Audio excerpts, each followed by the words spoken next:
France in the First World War, and in the Second, is a meme about a small and a big dog. In the Great War, these gigashades held the Germans on a huge front for 4 years, but in the spring and summer of 1940, suffered a crushing defeat in a matter of a month. And as we know, thanks to that strange cartoon, which was probably called the Feathered Bratva, thanks to the Game of the Heart of Irons 4 and other numerous highly artistic works, France was divided into 2 parts after this defeat. In fact, the existing Vichy France, cowardly collaborators and Sixers at Hitler's beck and call, and Free France. With the underground noble resistance, the great and terrible General de Gaulle, who will then be really hated by all the French hippies of the 60s. In other words, traitors losers and brave heroes saviors with chartriots and courtesans. This is such a mainstream model of writing all this, and of course, in fact, everything was much more complicated and interesting. Hello everyone, I am Yegor Ziryanov, and you are on the Redroom channel, where we talk about the dead and the dead, about history. And today let's figure out what's wrong with the usual view of the French as if shameful defeat. And what's wrong with this Marshal Pétain? Why is this a more complex personality than just a collaborator, to which it is customary to reduce him? And, of course, we will also find out why you can't trust the British. Let's go. And we will begin the analysis of myths with the reasons for the French defeat, which are often simplified in an extremely primitive way. They say it was because the French are bad. We're in the shit. And that everything was bad for them, outdated equipment, cave strategy, the idiotic Mizino line, which left the most dangerous Belgian direction undisguised, and old generals who did not understand anything at all in modern warfare. And let's start with the mimetic Maginot line. Of course, the French military understood that the defense needed to be built from the Swiss border to the seashore, but here's the thing. To fence off from the Netherlands and Belgium, with the latter especially France had an alliance, meant with chances to push them to the diplomatic table with the Germans. Instead, the French decided to give their neighbors a loan for the construction of defense structures. And it was actually a great idea, except that France was hit by the Great Depression in the 30s, and almost no money could be found. We managed to build only a piece of fortifications in Flanders. I had to invent an alternative plan, with which the French lost. In the event of a German offensive in the south, it will be held back by the Maginot Line, anti-tank ditches and aircraft. Until the arrival of the British, and in the north, the Allies will meet the Germans and fight them on the territory of Belgium. The funny thing here is that soon the Belgians with a troll face declared that in case of war, they would remain neutral. I can imagine how everything exploded with the French then, because there was definitely no money for their own fortifications. In short, as you can see, the strategy of the French was, in general, forced, and it cannot be blamed on them alone. Now about weapons. The French, for the reasons described above, really basically did not have enough money to create modern tank groups like the German ones. But at the same time, the tanks themselves, although less combat-ready, were much more numerous than the Germans. So they were distributed among the infantry as support vehicles. At the same time, the French had modern tanks, even if not so many, but everything was quite good with them. They were part of the most combat-ready French forces that entered Belgium to meet the Germans, and in mid-May quite successfully gave battle to the German 16th Motorized Corps, which actually doesn't quite fit into the idea. The French dutifully lay down under the German boot, losing everything they could. Sometimes they also scoff at the fact that the French then acted as part of the cavalry corps, which is why an outsider often sees the picture as epic. French cavalrymen are advancing on German tanks. In fact, this cavalry corps included the 3rd Light Mechanized Division, several hundred tanks, including 74 of the newest C-35. Here, the ratio of losses for several days of fighting in the Battle of Enu, the largest tank battle in history at that time, speaks for itself. The German side lost, according to various sources, from 50 to 164 tanks, not counting 200 damaged, and the French from 100 to 170 vehicles. And I must say that these were not the only modern tanks in the French army, of course. In fact, the battles were on an equal footing. The French lost at the level of strategy, not at the level of tactics. The Germans, with their offensive in Belgium and the Netherlands, simply lured the best French forces and the British Expeditionary Corps there, and then bypassed them through the Order Forest, went to the rear, and marched to the sea, surrounding the Allies around Dunkirk. And this is what the Allies did not expect. Manstein's idea of passing through the Ardennes was brilliant, and it forced the Allied command to immediately invent new plans. And in particular, to think about how they could create a supply corridor to their best units, surrounded by the Germans. The corridor could not be created, and that's why. The French in the 40th decided to prioritize the evacuation of civilians, and in a day, lost the opportunity to maneuver in their own rear, since all roads were clogged with 8 million refugees. The encirclement breakthrough did not take place. The French forces were not even able to reach the lines firm which it was supposed to launch an attack. The last hope remained on the British aviation, which, however, controlled only the air over the channel. The fuel supply in the planes taking off in the UK did not allow her to stay in the combat area for more than 20 minutes. And during this time, it was often impossible to find targets for bombing.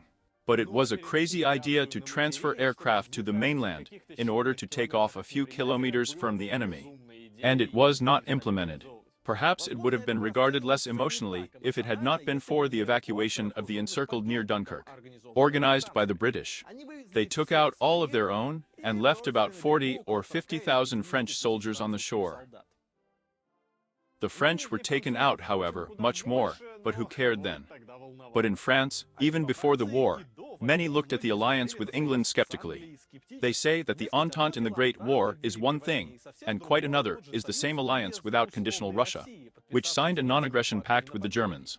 Only England remains, but her army can escape to its island at any moment and sit there, while leaving France on the mainland alone with Germany.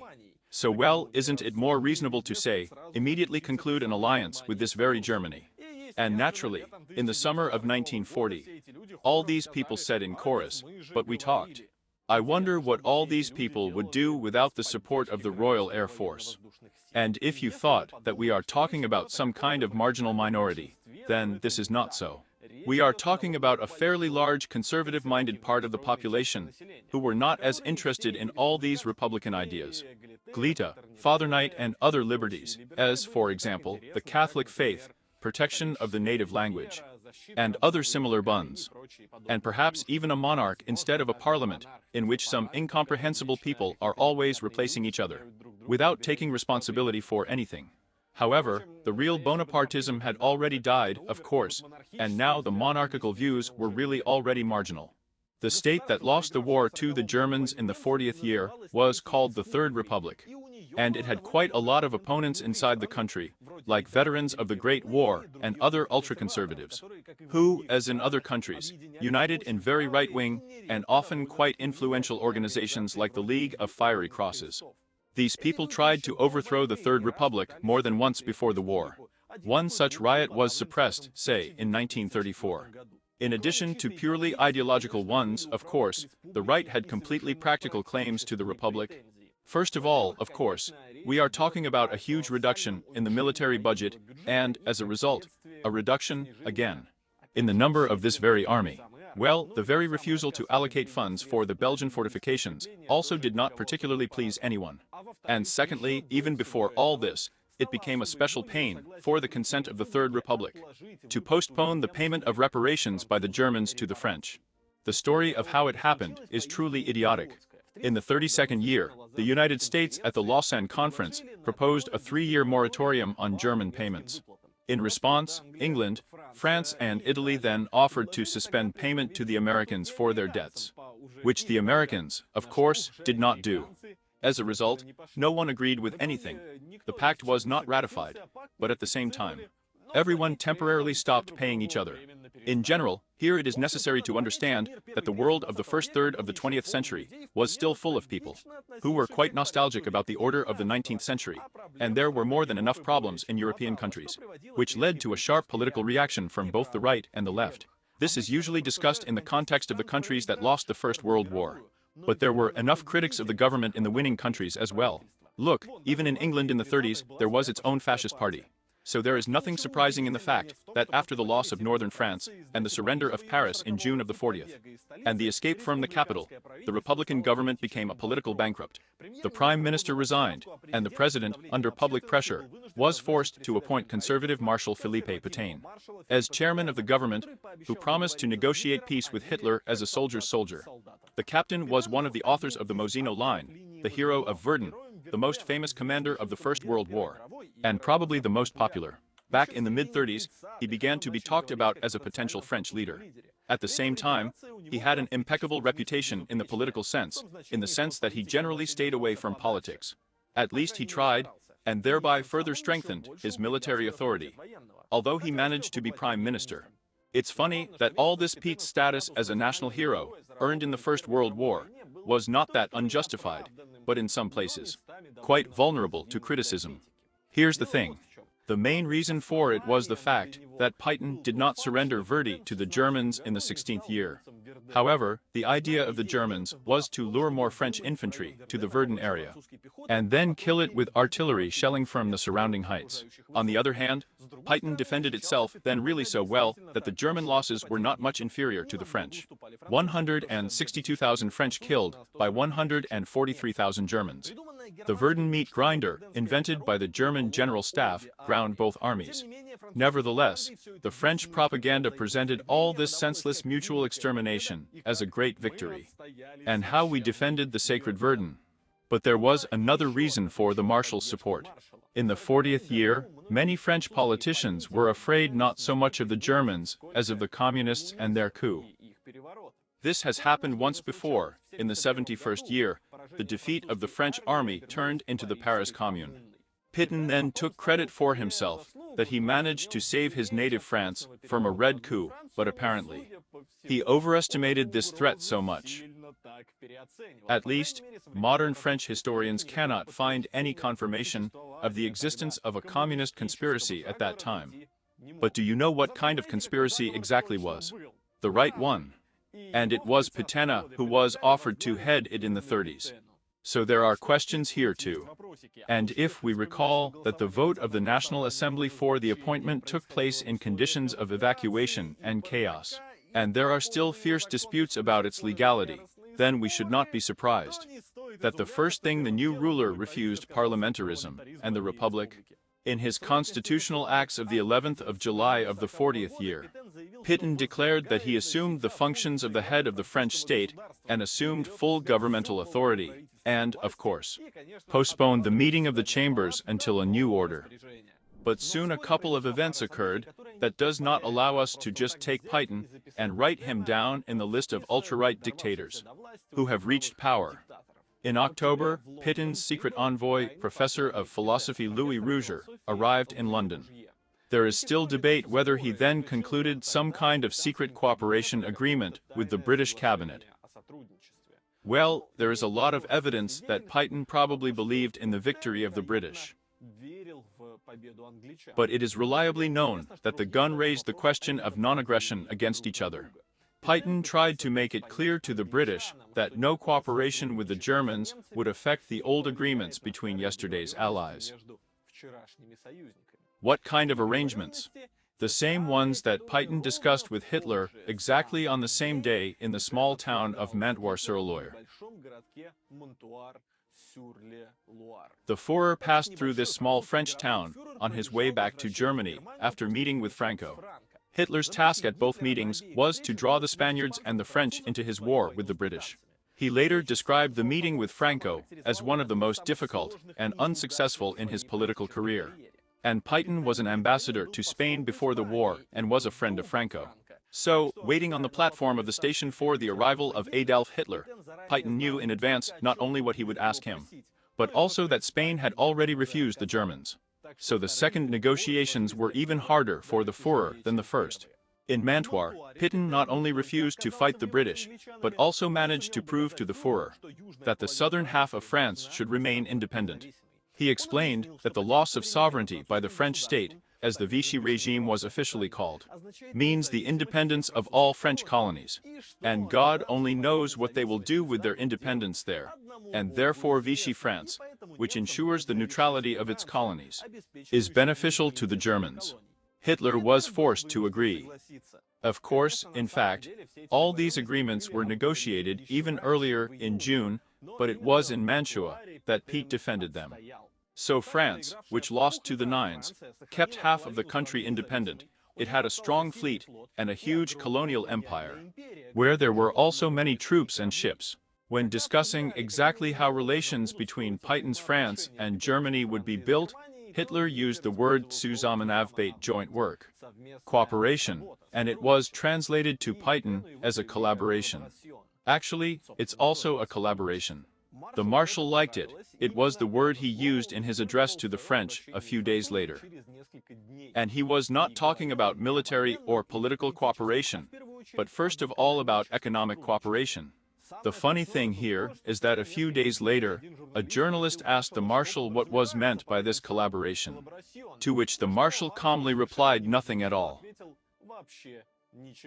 By the way, it's funny, there is still a separate term collaboration, which actually refers not to Pétain, but primarily to ideological fascists who supported the German occupation and hung out mainly in the northern part of France. The leaders left with an extremely unfavorable opinion of each other. In a conversation with Martin Bormann in May of the 42nd, Hitler spoke about nutrition and its policy in this way. What strikes me the most about French politics today is the desire to sit on several chairs, while they have never been able to sit on at least one. The conversation with the Marshal is devoid of any interest for me, despite the respect I have for this worthy person. Pétain, in an interview with the Minister of Education, spoke about Hitler much more succinctly, saying, "This is nothing." Hitler did not recognize this, but the entire Nazi elite understood that the Führer had lost the negotiations in Mantua. For the French, the preservation of the independence of part of the country and the entire colonial empire looked as if the Marshal had worked a miracle. The Third Republic brought the country to defeat, and the old Marshal simply saved France from destruction. Again. Besides, as it turned out, Pétain had a national project. They say that while the Germans are at war with the British there, we will finally rebuild the country. We have colonies, a fleet, still a significant chunk of France. And, in general, we can now finally deconstruct this stupid republic and do the good old purges of communists and Jews. Yes, and of course, the French right were anti-Semites. What else did you expect from them? And then you noticed that we are observing a rather controversial moment. All this rhetoric is quite at odds with attempts to negotiate behind the backs of the Germans with the British. So let's try to look not at political speeches, not at some programs and manifestos. Let's try to look at the actions of Vichy France. When the already national hero Pétain saved France after a catastrophic defeat, the cult of the Marshal soared to the skies. And he began the so-called National Revolution. The Republican motto freedom of equality, fraternity, was replaced by the labor family of the fatherland, borrowing a new slogan from the League of Fiery Crosses. It was announced that all foreigners, Jews, Frankmasons, communists and internationalists of any origin, were being expelled from the bosom of the new national state. In practice, this usually meant a ban on holding public and important public positions. Of course, the most offensive thing was probably Frankmason. Okay, in fact, the worst of all, of course, was a Jew. They were not only banned from holding public office, but also began to be deprived of citizenship, and subsequently will be exiled to the Drancy concentration camp in France. Almost all parties stopped their work after the defeat, and those who continued to do something faced harsh censorship and repression from the Pétain government. Moreover, both the left and the right have faced them. Back then, it was called ending the culture of contradictions. Pétain brought religion back to schools. In the 40s and 40s, the schools of church congregations were restored, teachers' institutes were closed. Support for private schools was increased, and religious education in public schools was restored. Here the truth is by choice. Well, because you know, children are our future. However, while the Vichy dreamed of this bright future, in the rather dark present, few respected their neutrality of the defeated. We're in the shit. The British knew that according to the Franco-German armistice, the French fleet should withdraw to German ports and disarm there, under the control of the Axis powers. This fleet was the fourth most powerful in the world, and London was not just afraid that the Axis might grab it for itself. Therefore, in July 1940th year, the British remembered their centuries-old pirate traditions and captured French ships that were stationed in English colonial ports. But the most powerful ships were stationed in southern French ports and in North African ports, where Churchill sent his squadron to sink the French ships. On the 3rd of July, the squadron from Gibraltar approached the base of Mers el Kibir in French Algeria, and the British sailors handed over the ultimatum of London to their French colleagues. Either you go over to our side, or take your ships to distant colonial ports, and preferably to America at all, or we will attack you. The French assured the British that in any case they would not give up their fleet to the Germans and Italians. In extreme cases they would have to flood it, and they would flood it. The English sailors were generally satisfied with this answer, and they telegraphed to London.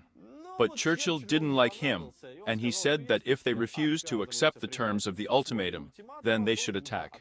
After the war, he explained this decision by the desire to demonstrate to the whole world that England would fight relentlessly to the end. And of course, one can understand why he decided to demonstrate this unyielding determination on yesterday's allies. But still the story is not very beautiful. In general, the British attacked the French standing in the harbor. After the second attempt and the involvement of aircraft carriers, it was possible to sink the battleship Dunkirk, damage the other two. At the same time, almost 1,300 French sailors died. Diplomatic relations between London and Vichy were immediately severed, and the Germans benefited the most from the attack, whose support in French society increased dramatically. And where, during these events, was the main French hero of the Second World War, General de Gaulle? He was sitting in London and making patriotic speeches on BBC radio. It is now de Gaulle that we remember as a national hero and Pétain as a national traitor. In 1940th year, such a contrast would have caused laughter. Pete saved the country twice, the first time in the Great War, and the second time quite recently. But who was de Gaulle? He himself wrote about his situation at that time. In the beginning, I didn't represent myself at all. There was no one in France who could vouch for me, and I did not enjoy any fame in the country. Abroad there was no trust and justification for my activities. Well, you know, the fact of speaking on English radio, while the British are attacking the French, somehow did not add to his popularity. However, he was supported by Churchill, who hoped that de Gaulle could help him snatch the French colonies from Vichy. But even here everything did not go quite smoothly. In September, de Gaulle landed in Senegal, hoping that the local administration and troops would go over to the side of his Free France, reinforced by British and Australian contingents. However, the Senegalese French gave battle instead. The attempt to land on the beach failed, and de Gaulle was forced to retreat from Senegal, explaining that he did not want to shed the blood of the French in the war against the French. In October, he attacked Gabon, but even then the colonial officials and troops did not want to surrender, and desperately fought with the Allies. When they were defeated, the Vichy governor of Gabon committed suicide, and his soldiers refused to go over to the side of Free France. In the summer of the following 41st year, Free France and British troops attacked French colonies in Syria or Lebanon. The local French again did not side with the invaders, fought with them for more than a month, and after the defeat, the prisoners again refused to join the Gaullist troops. Nevertheless, it turned out to take away 2 colonies of Vichy France, thanks to de Gaulle, and this strengthened his position quite a lot. But they were strengthened even more by the outbreak of war with the Soviet Union. By the way, here's a kind of plot twist for you. All this time, Stalin's ambassador was sitting in Vichy France. And only after the German attack on the USSR, he moved to London, to de Gaulle. Okay, given the early relationship between the Reich and the USSR, this twist is actually predictable. But I won't elaborate on this topic. More importantly, then the French communists were ordered from the Comintern by the FIS, and they began to attack the Nazis. Previously, in fact, the occupation of France took place quite peacefully, and the Nazis did not commit much atrocities there. But then they started being killed from around the corner. And the Germans began to react to this in the same way as in other occupied territories, that is, they shot from 10 to 100 locals for one of their own, depending on the circumstances and rank. The Nazis put either prisoners of local prisons against the wall as hostages, or, if there were none, just random people literally from the street. Relatives of the killed often took up arms themselves, and the flywheel of the guerrilla war began to unwind. Interestingly, both Pétain and de Gaulle protested against such attacks, but none of them was a decree to the French communists. The guerrilla war was rolling through France like a snowball, and Pétain's position in this situation was very ambiguous.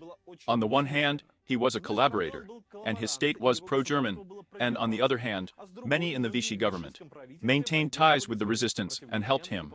For example, the future French President Mitterrand, on the one hand, worked at the Vichy Commissariat for Prisoners of War, and even received the Order of Saint Francis for this, and on the other hand, he was known underground as François Marlin, and built conspiratorial networks for resistance. And the Marshal himself behaved ambiguously.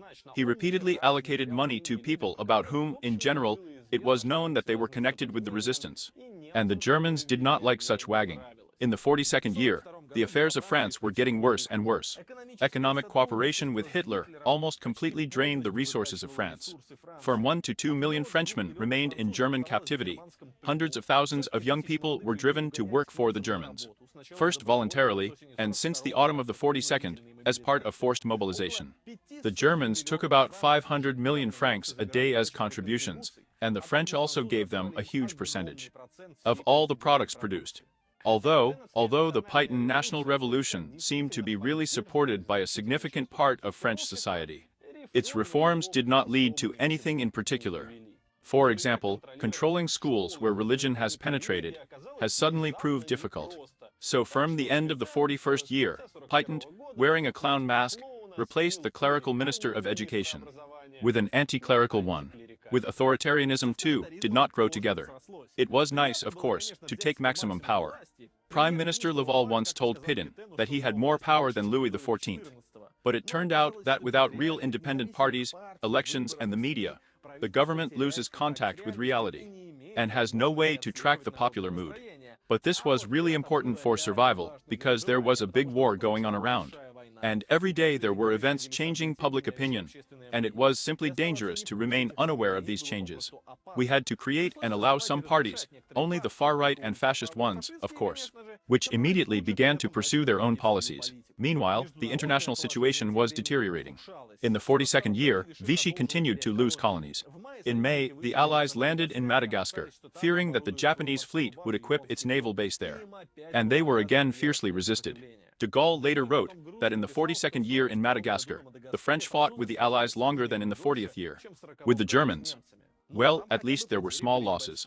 In November, Madagascar was taken, and the Allies began landing in French North Africa, Morocco, and Algeria.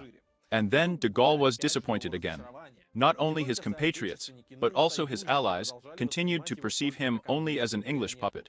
The Americans wanted to see a pro-American politician as the head of the French resistance. They offered the role of commander of the French forces in North Africa to Vichy General Giraud. But he immediately demanded the position of commander of the entire operation, that is, Eisenhower's place. After that, the Americans lured another prominent Vichy, Admiral Darlan, but he was shot by a member of the resistance. And then, they again did not go to de Gaulle, but went to Giraud, who began his activity by arresting the leaders of the uprising. That helped the Allies take Algeria. That's how the Americans quite convincingly demonstrated to themselves that they were going to rely on Vichy politicians. But de Gaulle in the 42nd year with his partisans was somehow not very interesting to them. In general, of course, the idea that during the Second World War, the Allied bloc together with the USSR opposed Germany with a single indivisible and indestructible front is an absolutely ridiculous myth. The success of the Allies led to a peculiar result. Vichy France lost colonies. We're in the shit. And now, in fact, the Germans did not need it. So they quickly carried out Operation Anton in November of the 42nd, occupying the entire southern zone of France in one day. And, of course, they tried to capture the French fleet stationed in Toulon, but what would you think? As soon as the German tanks appeared on the embankment, the French remembered their promise to the British before they attacked the French ships in Marshal. And yes, they kept it down by sending a battleship, 2 battlecruisers, 7 conventional cruisers, 28 destroyers and 20 submarines to the bottom. After the occupation of southern France, the Vichy regime continued to formally exist, but the power of Pétain was greatly weakened. And then it's time to sort of reveal the main secret, if you're still wondering who Pétain was in this whole story. But here, in fact, it is impossible to say unequivocally. Probably, he could really be a man who could believe in the victory of the British. But what's more important here is not who he was, but who he wasn't. And he was not the only source of power. There was no real dictatorship, and different leaders of Vichy France had different opinions about the Germans. There were those who, like Pétain, believed in the Allies, and there were those who, as Vichy Prime Minister, and the main ideologue of the regime, Pierre Laval, bet on the Germans, and shared the ideas of the Reich. Since the end of the 42nd year, the Second received German support, began to form volunteer units for the Eastern Front, and began to conduct much more active raids on Jews. The exile camps I mentioned earlier began right then. By the way, one of the most famous combat episodes involving these volunteers, the French attack in the 41st year on the Borodino field, was probably an invention of the German General Blumentritt. Well, that is, of course, the plot is good, like the French, Borodino and all that. But in October these parts just haven't reached the front yet.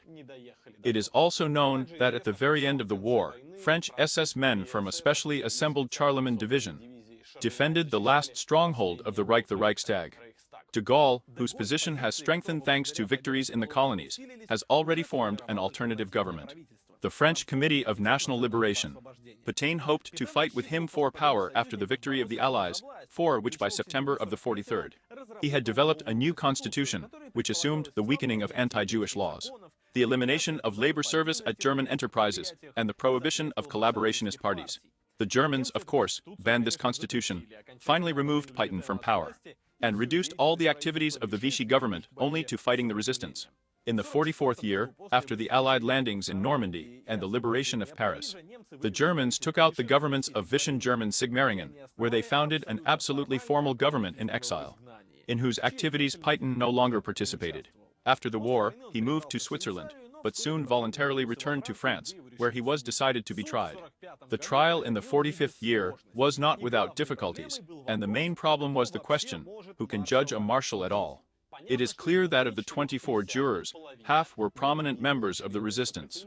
But de Gaulle wanted to recruit the second half from the deputies of the National Assembly, to show that the French Republic has not gone anywhere, and the Vichy regime was historically accidental.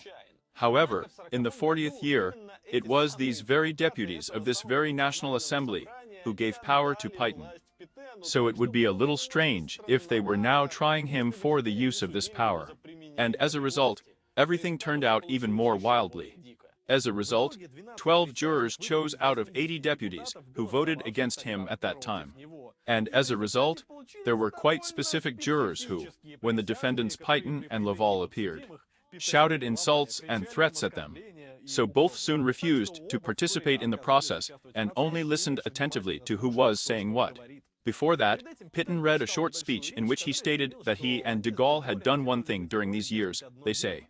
They saved France as best they could. He, Pétain, was her shield, and de Gaulle was her sword. Regarding the accusations of collaboration, he replied that he was under the threat of a knife held to his throat every day, and resisted the demands of the enemy, although he had to say words and do things that made him, Pétain, suffer.